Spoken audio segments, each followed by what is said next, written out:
Alrighty, we have Sue Artt, Acting Conference Minister for the Rocky Mountain Conference of the United Church of Christ. And using her accoutrement, she is going to give an overview of her thoughts for the board meeting this Saturday, August 22nd. Sue Artt. Hello, all. I'm so sorry I can't be here. Honestly, I'm just crestfallen, but I'm trying to help the Montana Conference too, which is part of our vision of helping create social justice communities in the West. So they need a little buoying up, so I'm up there with them Thursday through Sunday of this week. So these are my brainstorming ideas that I would like you all to factor in. So I'll leave this flip chart with you, and if you'd even like the peacock feather as a pointer, I will leave that as well. So these are my 2015-16 priorities, the way I've seen it.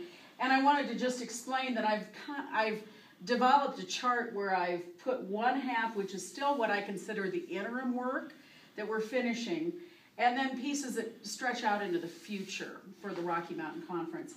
And I've also then divided that into mission and ministry and infrastructure pieces. So let me talk about each one of those as we go through. We'll start up at the top.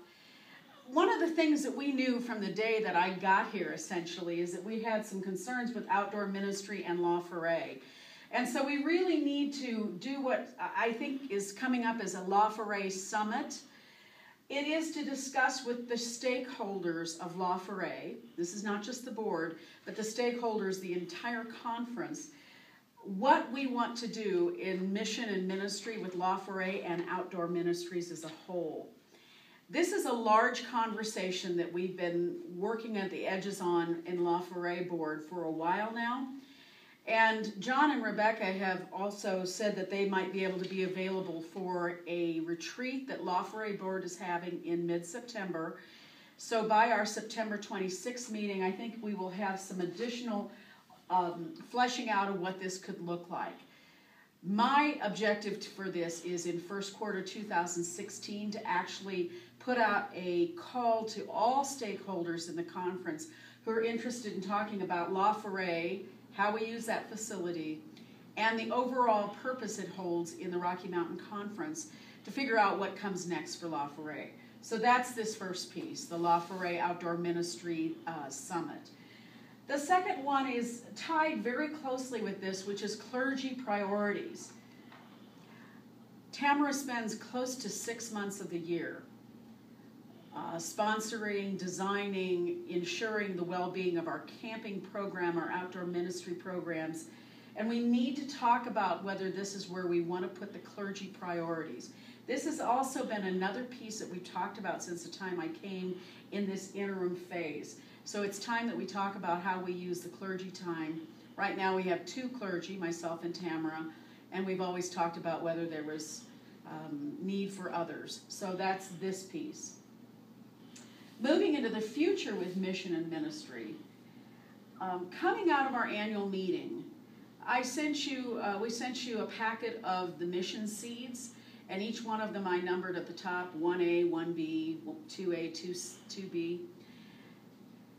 The RMC Leadership Initiative was really brought up in 2 different places in those mission seeds, and Aaron can talk more to this, I'm sure.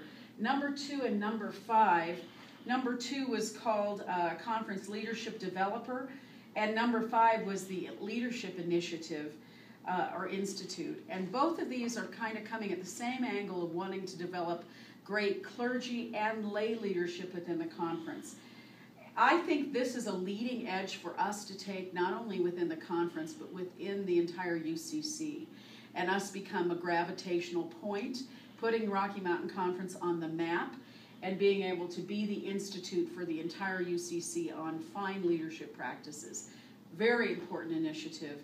And we're fortunate enough that Christina Lazardi-Hajbi, who's part of our national staff, lives here in the conference and is interested in trying to help us get a Lilly grant. So this is a really exciting possibility where we can partner with national and do something really important and exciting for the conference as well.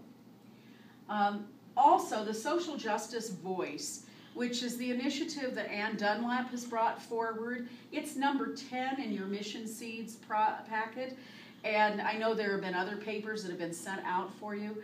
Ann